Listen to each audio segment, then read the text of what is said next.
अकाल। दैनिक सवेरा च तुहाडा स्वागत है ते मैं हरमन। दिल्ली च किसानां दा अंदोलन अज 26वें दिन च प्रवेश कर गया है। इन्नी कड़कदी ठंड होने के बावजूद भी किसान पूरे जोश के नाल धरने प्रदर्शन कर रहे हैं। दूजे पासे संघर्ष नूं होर तिखा करन लई किसानां वल्लों लड़ीवार भुख हड़ताल की शुरुआत की गई। किवें रहा किसानी अंदोलन का 26वां दिन, जाणो इस रिपोर्ट च।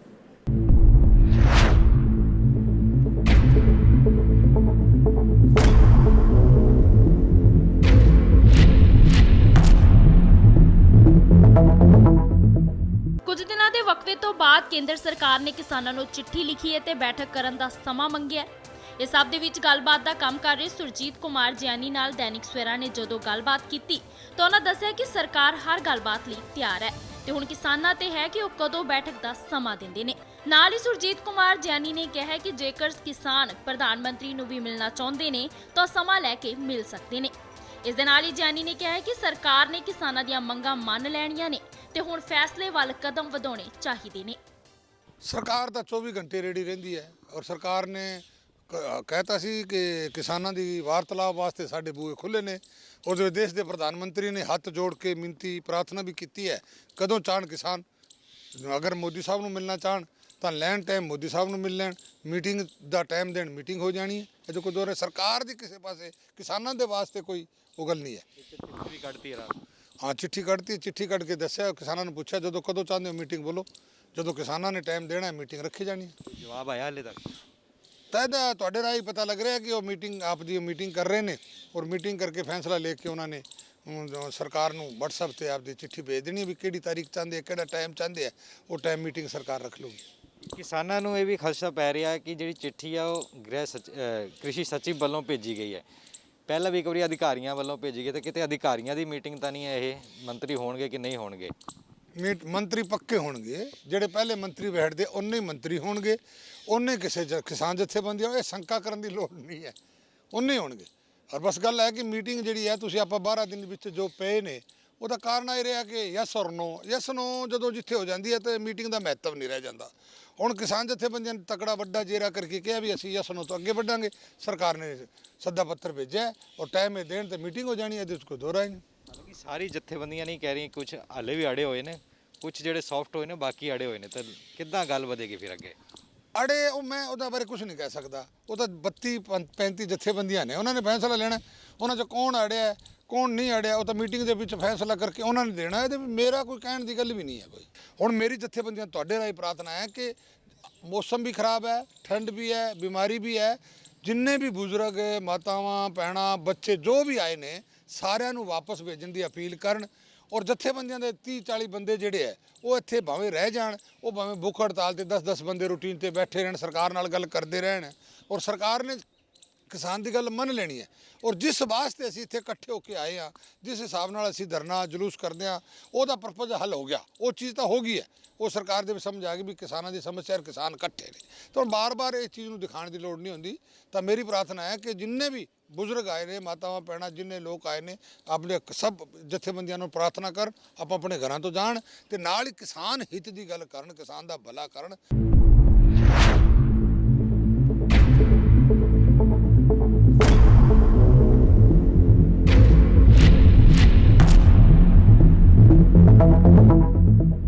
किसानां दे संघर्ष दे चलदिआं इकल्ले किसान ही नहीं बल्कि आड़तियां नूं सरकार वल्लों तंग परेशान करन दी कोशिश कीती जा रही है।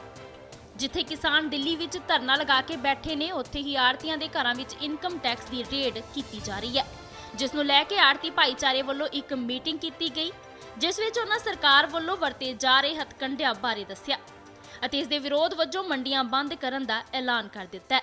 ਦੇਖੋ ਜਿਹੜੇ ਰੇਡ ਹੋਏ ਆ, ਇਹ ਕਿਸਾਨ ਅੰਦੋਲਨ ਜਿਹੜਾ ਚੱਲ ਰਿਹਾ ਹੈ, ਉਹ ਕਿਸਾਨ ਅੰਦੋਲਨ ਦੇ ਵਿੱਚ ਸਾਡੇ ਕਿਸਾਨ ਵੀਰ ਪਿਛਲੇ 25 ਦਿਨ ਤੋਂ 2-2.5 ਮਹੀਨੇ ਉਹਨਾਂ ਨੇ ਇੱਥੇ ਐਜੀਟੇਸ਼ਨ ਕੀਤੀ ਹੈ, ਮਜਬੂਰ ਹੋ ਕੇ ਉਹਨਾਂ ਦਿੱਲੀ ਕੂਚ ਕੀਤਾ। ਉਹਦੇ 'ਚ ਸਾਡੀਆਂ ਮਾਤਾਵਾਂ ਭੈਣਾਂ ਬਜ਼ੁਰਗ ਜਿਹੜੇ ਕਿ ਸਾਡੇ ਸਮਝ ਲਓ ਕਿ 9 ਮਾਸ ਦਾ ਰਿਸ਼ਤਾ ਜਿਨ੍ਹਾਂ ਨਾਲ ਸਾਡਾ ਕਿਸਾਨ ਜਥੇਬੰਦੀਆਂ ਨਾਲ, ਉਹ ਕਿਸਾਨ ਅੱਜ ਇੰਨੀ ਕੜਕਦੀ ਠੰਡ ਦੇ ਵਿੱਚ ਜਾ ਕੇ ਬੈਠੇ ਆ। ਉਹਨਾਂ ਦੀ ਸਪੋਰਟ ਦੇ ਕਰਕੇ ਸਰਕਾਰ ਨੇ ਇਹ ਉਹਨਾਂ ਦਾ ਰਿਸ਼ਤਾ ਸਾਡਾ ਤੋੜਨ ਵਾਸਤੇ ਇਹ ਜਿਹੜੇ ਰੇਡ ਕੀਤੇ ਆ, ਇਹ ਸਿਆਸਤ ਤੋਂ ਪ੍ਰਭਾਵਿਤ ਹੈ। ਮੈਂ ਸਮਝਦਾ ਕਿ ਇਹ ਨਿੰਦਣਯੋਗ ਹੈ। ਇਹ ਕਾਰਵਾਈ ਜਿਹੜੀ ਲੋਕਤੰਤਰ ਦੇ ਵਿੱਚ ਸ਼ੋਭਾ ਨਹੀਂ ਦਿੰਦੀ। ਸਰ ਕੀ ਫੈਸਲੇ ਲੈ ਗਏ ਇਸ ਮੀਟਿੰਗ ਵਿੱਚ? ਕਿੰਨੇ ਜਣੇ ਦੇ ਰੇਡ ਹੋਈ ਹੈ ਜੀ, ਕਿੰਨੇ ਜਣੇ ਨੋਟਿਸ ਆਏ? ਇਸ ਤਰ੍ਹਾਂ ਕਿ ਜਿਹੜੇ ਅਜੇ ਤੱਕ ਰੇਡ ਹੋਏ ਆ 6 ਆੜਤੀਆਂ ਤੇ ਹੋਏ ਆ, ਸਾਰੇ ਰੇਟ ਸੋਚ ਸਮਝ ਕੇ ਚੁਣ ਕੇ ਸਿਰਫ ਤੇ ਸਿਰਫ ਆੜ੍ਹਤੀਆਂ ਦੀ ਜਿਹੜੀ ਅਗਵਾਈ ਕਰਦੇ ਆ ਮੰਡੀਆਂ ਦੇ ਵਿੱਚ ਪ੍ਰਧਾਨ ਜਿਨ੍ਹਾਂ ਨੂੰ ਅਸੀਂ ਕਹਿੰਦੇ ਆ, ਉਹਨਾਂ ਦੇ ਘਰਾਂ ਤੇ ਉਹਨਾਂ ਦੇ ਕੰਪਲੈਕਸਾਂ ਦੇ ਵਿੱਚ ਜਿੱਥੇ ਉਹਨਾਂ ਦਾ ਬਿਜ਼ਨਸ ਸੀ ਪੂਰੀ ਮਤਲਬ ਪਲੈਨਿੰਗ ਦੇ ਨਾਲ ਕੀਤੇ ਗਏ ਆ। ਇਹ ਮੋਦੀ ਸਰਕਾਰ ਦੇ ਮੈਂ ਸਮਝਦਾ ਕਿ ਜਾਂ ਬੀਜੇਪੀ ਲੀਡਰਾਂ ਦੇ ਜਿਹੜੇ ਸਾਡੇ ਪੰਜਾਬ ਦੇ ਬੀਜੇਪੀ ਦੇ ਲੀਡਰ ਨੇ, ਸ਼ਾਇਦ ਉਹਨਾਂ ਦੀ ਇਹ ਸੋਚ ਦੇ ਨਾਲ ਮੈਂ ਸਹਿਮਤ ਨਹੀਂ ਕਿ ਚੁਣ ਕੇ ਇਹਨਾਂ ਨੇ ਆੜ੍ਹਤੀਆਂ ਵਰਗ ਦੇ ਇਸ ਕਰਕੇ ਕੀਤਾ ਸਾਰਾ ਕੁਝ ਕਿ ਕਿਸਾਨ ਅੰਦੋਲਨ ਦੀ ਮਦਦ ਕਰਦੇ ਆ, ਉਹਦੇ ਕਰਕੇ ਇਹ ਸਾਰੇ ਰੇਡ ਹੋਇਆ। ਸਿਰਫ ਆੜ੍ਹਤੀਆਂ ਤੇ ਹੋਇਆ। ਕੱਲ ਵੀ ਤੁਹਾਡੇ ਘਰੇ ਵੀ ਰੇਡ ਹੋਈ ਹੈ, ਕੀ ਕਹੋਗੇ? ਮਤਲਬ ਕਿ ਕੀ ਕਿਹਾ ਉਹਨਾਂ ਨੇ ਆ ਕੇ ਤੁਹਾਨੂੰ? ਕੋਈ ਦੇਖੋ, ਮੈਨੂੰ ਰੇਟ ਦਾ ਕੋਈ ਚਿੰਤਾ ਨਹੀਂ ਕਿਉਂਕਿ ਮੈਂ ਕੋਈ ਗਲਤ ਕੰਮ ਨਹੀਂ ਕਰਦਾ, ਪੂਰਾ ਇਨਕਮ ਟੈਕਸ ਦਿੰਦਾ। ਮੇਰੇ ਘਰੇ ਰਾਤ ਨੂੰ ਪਰੇਸ਼ਾਨੀ ਜ਼ਰੂਰ ਕੀਤੀ ਗਈ, ਮੈਨੂੰ ਹਰਾਸਮੈਂਟ ਇੰਨਾ ਕੀਤਾ ਗਿਆ। ਪਹਿਲਾਂ ਮੈਨੂੰ 14 ਤਰੀਕ ਨੂੰ ਨੋਟਿਸ ਆਇਆ ਕਿ 16 ਨੂੰ ਪੇਸ਼ ਹੋ, 10:15 ਦਾ ਟਾਈਮ ਸੀ, ਮੈਂ 10:15 ਵਜੇ ਬਠਿੰਡੇ ਜਾ ਕੇ ਪੇਸ਼ ਹੋ ਗਿਆ। ਮੈਂ 67 ਸਾਲ ਦੀ ਉਮਰ ਹੈ, ਸ਼ੂਗਰ ਦਾ 37 ਸਾਲ ਤੋਂ ਮਰੀਜ਼ ਹੈ, ਬਾਈਪਾਸ ਸਰਜਰੀ ਮੇਰੀ ਹੋਈ ਆ। 6 ਘੰਟੇ ਮੈਨੂੰ ਉੱਥੇ ਇਨਵੈਸਟੀਗੇਟ ਕੀਤਾ ਗਿਆ ਬਠਿੰਡੇ ਦੇ ਵਿੱਚ। ਮੰਡੀਆਂ ਅਸੀਂ ਮੰਗਲਵਾਰ ਤੋਂ ਲੈ ਕੇ ਸ਼ੁੱਕਰਵਾਰ ਤੱਕ 4 ਦਿਨ ਵਾਸਤੇ ਅਸੀਂ ਮੰਡੀਆਂ ਬੰਦ ਕਰਾਂਗੇ, ਜਿਹਦੇ 'ਚ ਅਸੀਂ ਕੋਈ ਫਸਲ ਦਾ ਲੈਣ ਦੇਣ ਵੇਚਾਂਗੇ ਨਹੀਂ, ਨਾ ਅਸੀਂ ਕਿਸੇ ਜ਼ਿਮੀਂਦਾਰ ਦਾ ਕੋਈ ਐਡਵਾਂਸ ਜਾਂ ਕੋਈ ਲੈਣ ਦੇਣ ਕਰਾਂਗੇ। ਸੰਪੂਰਨ ਤੌਰ ਤੇ ਜਿੰਦਰੇ ਮਾਰ ਕੇ ਅਸੀਂ ਦੁਕਾਨਾਂ ਬੰਦ ਕਰਕੇ ਮੋਦੀ ਸਰਕਾਰ ਦੇ ਵਿਰੋਧ ਵਿੱਚ ਜਿਹੜੇ ਇਹ ਰੇਡ ਕੀਤੇ ਗਏ ਆ ਉਹਦੇ ਖਿਲਾਫ ਇਹ 4 ਦਿਨ ਵਾਸਤੇ ਅਸੀਂ ਬੰਦ ਕੀਤਾ ਹੈ।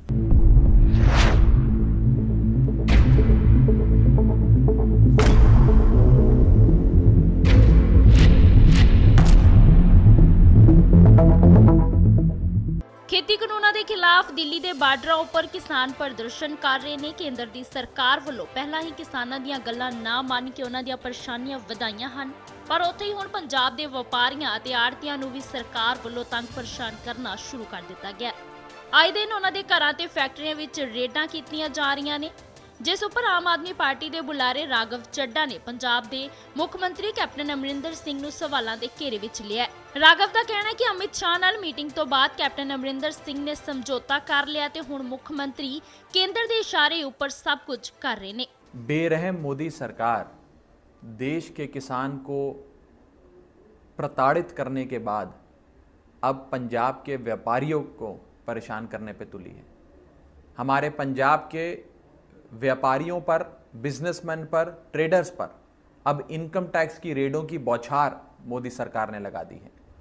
और बेरहम सरकार जैसे जैसे हमारे व्यापारी भाइयों पर इनकम टैक्स की रेड कर रही है, वैसे वैसे पूरा पंजाब एकजुट होकर भाजपा और मोदी सरकार की इन नीतियों का विरोध कर रहा है। लेकिन इस सारे प्रकरण में कैप्टन अमरिंदर और उनकी पूरी सरकार चुपचाप बैठकर तमाशा देख रही है। आज पंजाब की जनता कैप्टन अमरिंदर से पूछना चाहती है कि आपकी अमित शाह जी से वो गुपचुप मीटिंग क्यों हुई थी? क्यों आप अमित शाह जी के पास मिलने गए थे? क्या हुआ उस मीटिंग में?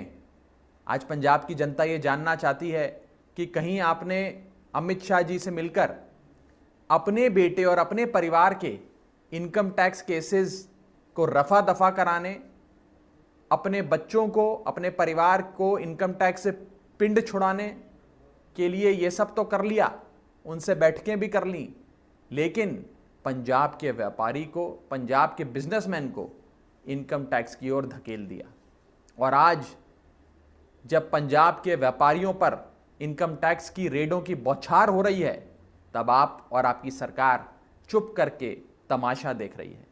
आज पंजाब की जनता ये जानना चाहती है कैप्टन साहब कि आपकी क्या डील हुई है भाजपा के साथ, आपकी क्या अंडरस्टैंडिंग है भारतीय जनता पार्टी के साथ कि आज जब पंजाब के व्यापारी पर रेड हो रही है तो आप अपने महल के आराम कक्ष में बैठकर आराम कर रहे हैं, पंजाब के व्यापारी के साथ नहीं खड़े, पंजाब के बिजनेसमैन के साथ नहीं खड़े, पंजाब के ट्रेडर के साथ नहीं खड़े। और अपने परिवार को तो आपने इनकम टैक्स से बचा लिया सेटिंग कर कर, लेकिन इनकम टैक्स को पंजाब के व्यापारी की ओर छोड़ दिया। ये पंजाब की जनता आज आपसे जानना चाहती है।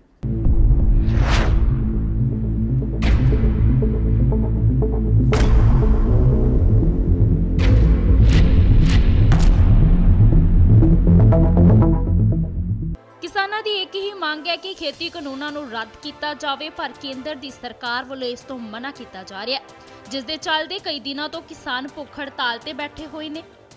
ਅੱਜ ਵੀ ਕਿਸਾਨਾਂ ਵੱਲੋਂ ਭੁੱਖ ਹੜਤਾਲ ਕੀਤੀ ਗਈ। ਕੇਂਦਰ ਸਰਕਾਰ ਵੱਲੋਂ ਆਈ ਚਿੱਠੀ ਉੱਪਰ ਬੋਲਦਿਆਂ ਕਿਸਾਨ ਆਗੂਆਂ ਨੇ ਕਿਹਾ ਹੈ ਕਿ ਉਹ ਕੇਂਦਰ ਦੀ ਹਰ ਚਿੱਠੀ ਦਾ ਜਵਾਬ ਦਿੰਦੇ ਆਏ ਨੇ ਤੇ ਇਸ ਦਾ ਵੀ ਦੇ ਦੇਣਗੇ। ਪਰ ਸਰਕਾਰ ਅੰਦੋਲਨ ਨੂੰ ਢਾਹ ਲਗਾਉਣ ਲਈ ਜੋ ਕਦਮ ਚੁੱਕ ਰਹੀ ਹੈ ਉਹ ਨਿੰਦਾਜਨਕ ਨੇ। ਵੇਖੋ, ਜਿਹੜੀ ਸਰਕਾਰ ਦੀ ਮਨਸ਼ਾ ਨੀਤ ਉਹ ਸਾਫ਼ ਨਹੀਂ ਹੈਗੀ ਬਿਲਕੁਲ। ਉਹ ਸਾਡੇ ਪਾਲੇ ਵਿੱਚ ਸਿੱਧੀ ਗੱਲ ਕਰੀਏ ਗੇਂਦ ਸੁੱਟ ਦਿੰਦੇ ਆ, ਪਰ ਅਸੀਂ ਉਹਨਾਂ ਨੂੰ ਜਵਾਬ ਦੇਵਾਂਗੇ। ਅਸੀਂ ਸ਼ਾਮ ਨੂੰ ਜਾਂ ਸਵੇਰੇ ਮੀਟਿੰਗ ਕਰਾਂਗੇ, ਉਸ ਚਿੱਠੀ ਦਾ ਵੀ ਜਵਾਬ ਦੇਵਾਂਗੇ। ਅੱਗੇ ਵੀ ਉਹਨਾਂ ਨੂੰ ਜਵਾਬ ਦਿੰਦੇ ਰਹੇ ਆ, ਹਰ ਵਾਰੀ ਅਸੀਂ ਟੇਬਲ ਤੇ ਉਹਨਾਂ ਨੂੰ ਹਰਾ ਕੇ ਆਏ ਆ ਔਰ ਅੱਗੇ ਵੀ ਰਾਵਾਂਗੇ। ਜਿਹੜਾ ਗੱਲ ਚਿੱਠੀ ਦੀ ਹੈ ਉਹਦੇ ਵਿੱਚ ਕੋਈ ਮੀਟਿੰਗ ਦਾ ਕਲੀਅਰ ਨਹੀਂ ਕੀਤਾ ਵੀ ਸਾਡਾ ਮੀਟਿੰਗ ਕਰੋ। ਉਹ ਸਿਰਫ ਇੱਕ ਮਤਲਬ ਨਹੀਂ ਮਨਸ਼ਾ ਨਹੀਂ ਹੈਗੀ ਗੱਲਬਾਤ ਕਰਨ ਦੀ। ਹੁਣ ਵੇਖੋ, ਜੇ ਗੱਲ ਕਰਨ ਦੀ ਮਨਸ਼ਾ ਹੋਵੇ ਤਾਂ ਸਾਡੇ ਪਿੱਛੇ ਆੜਤੀਆਂ ਦੇ ਪਰਚੇ ਹੋ ਰਹੇ ਨੇ, ਸਾਡੇ ਬਾਬਿਆਂ ਨੂੰ ਧਮਕਾਇਆ ਜਾ ਰਿਹਾ, ਸਾਡੇ ਕਲਾਕਾਰਾਂ ਨੂੰ ਜਿਹੜੇ ਪੰਜਾਬ ਦੇ ਉਹਨਾਂ ਨੂੰ ਈਡੀ ਵੱਲੋਂ ਨੋਟਿਸ ਭੇਜੇ ਜਾ ਰਹੇ ਨੇ ਕਿ ਤੁਸੀਂ ਇਸ ਅੰਦੋਲਨ ਦਾ ਹਿੱਸਾ ਹੀ ਨਾ ਬਣੋ।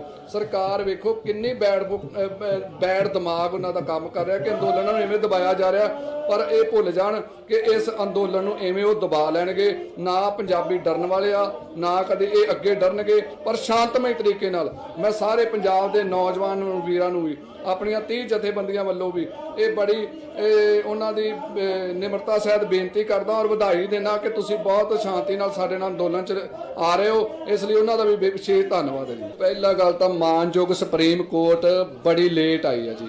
ਅਸੀਂ 6 ਮਹੀਨੇ ਤੋਂ ਪੰਜਾਬ ਵਿੱਚ ਅੰਦੋਲਨ ਕਰ ਰਹੇ, ਇੱਥੇ ਵੀ ਸਾਨੂੰ ਲਗਭਗ 20 ਦਿਨਾਂ ਬਾਅਦ ਸੁਪਰੀਮ ਕੋਰਟ 'ਚੋਂ ਵੀ PIL ਪਈ ਤੇ ਸੁਪਰੀਮ ਕੋਰਟ ਜਾਗੀ, ਜਦੋਂ ਕਿ ਸਾਨੂੰ ਬੜਾ ਦੁੱਖ ਹੈ ਕਿ ਅਸੀਂ ਵੀ ਇਸ ਦੇਸ਼ ਦੇ ਨਾਗਰਿਕ ਹਾਂ। ਸੁਪਰੀਮ ਕੋਰਟ ਮਾਨਯੋਗ ਸੁਪਰੀਮ ਕੋਰਟ ਨੂੰ ਪਹਿਲਾਂ ਹੀ ਇਹ ਆਪਣੇ ਆਪ ਐਕਸ਼ਨ 'ਚ ਸਰਕਾਰ ਫੇਲ ਹੋ ਚੁੱਕੀ ਹੈ।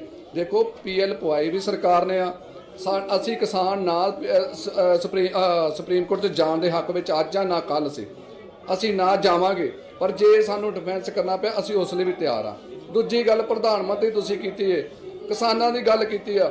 ਵੇਖੋ, ਬੜੀ ਵੱਡੀ ਗੱਲ ਆ ਕਿ ਜਿਹੜੀ ਸਰਕਾਰ ਤੀਜਾ ਕਾਨੂੰਨ ਲੈ ਕੇ ਆਈ ਆ, ਉਹ ਕਿਤੇ ਦੇਸ਼ ਦੀ ਜਨਤਾ ਨੂੰ ਪੜ੍ਹਾਉਣ, ਉਹਦੇ ਅਰਥ ਦੱਸਣ ਤੇ ਦੇਸ਼ ਅਸੀਂ ਜਿਹੜੀ ਲੜਾਈ, ਇੱਕ ਲੜਾਈ ਆਪਾਂ ਦੇਸ਼ ਨੂੰ ਆਜ਼ਾਦ ਕਰਾਉਣ ਲਈ 1947 ਵਿੱਚ ਸਾਡੇ ਬਜ਼ੁਰਗਾਂ ਨੇ ਲੜੀ ਸੀ, ਪਰ ਅੱਜ ਅਸੀਂ ਇੱਕ ਲੜਾਈ, ਇੱਕ ਅੰਦੋਲਨ ਇਸ ਦੇਸ਼ ਨੂੰ ਗੁਲਾਮ ਹੋਣ ਤੋਂ ਬਚਾਉਣ ਲਈ ਲੜ ਰਹੇ ਹਾਂ।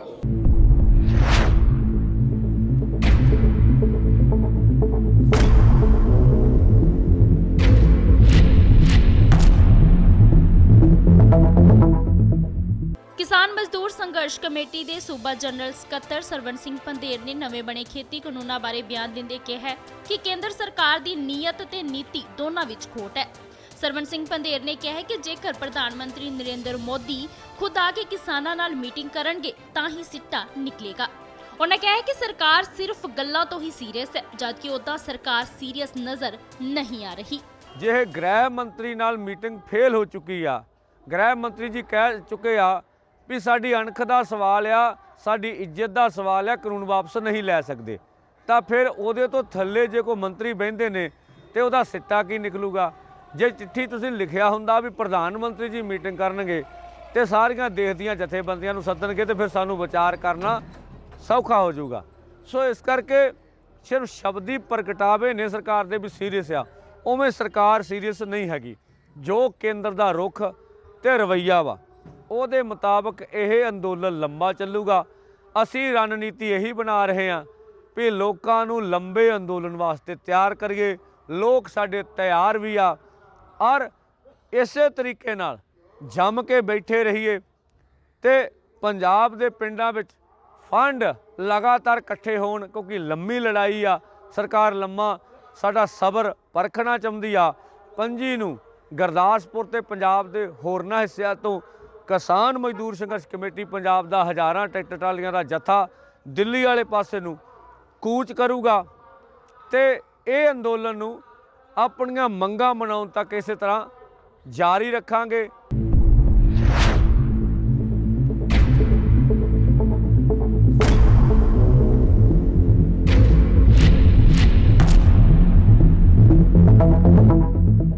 ਕਿਸਾਨਾਂ ਦੇ ਸੰਘਰਸ਼ ਨੂੰ ਦੇਖਦੇ ਹੋਏ ਕੇਂਦਰ ਸਰਕਾਰ ਵੱਲੋਂ ਖੇਤੀ ਕਾਨੂੰਨਾਂ ਦੇ ਵਿੱਚ ਸੋਧਾਂ ਦਾ ਭਰੋਸਾ ਦਿੱਤਾ ਜਾ ਰਿਹਾ ਹੈ, ਉੱਥੇ ਹੀ ਕਿਸਾਨ ਖੇਤੀ ਕਾਨੂੰਨ ਵਾਪਸ ਲੈਣ ਦੀ ਮੰਗ ਉੱਤੇ ਅੜੇ ਹੋਏ ਨੇ।